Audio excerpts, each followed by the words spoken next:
Mga obrang gawa sa alikabok. Yan po ang tampok ngayon sa isang exhibit sa Taguig City.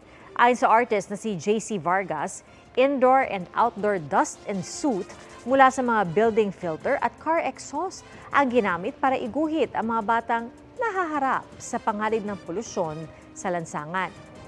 Inabot daw ng 4 hanggang 5 buwan ang paglikha sa mga obra. At kinailangan pa ni Vargas na mag-face mask dahil sumasakit ang kanyang lalamunan dulot ng alikabok. Gamit ang sining, nais daw ni Vargas na maiparating sa lahat ang mensahe na pangalagaan ng kalikasan para sa kabataan. Bahagi ng kikitain ng exhibit mapupunta sa organisasyon na tumutulong sa mga batang lansangan. Tatagal ang Polluted Pigment Exhibit sa The Yard sa Menarco Tower hanggang October 7. Mga kapuso, sama-sama tayong maging saksi. Mag-subscribe sa GMA Integrated News sa YouTube.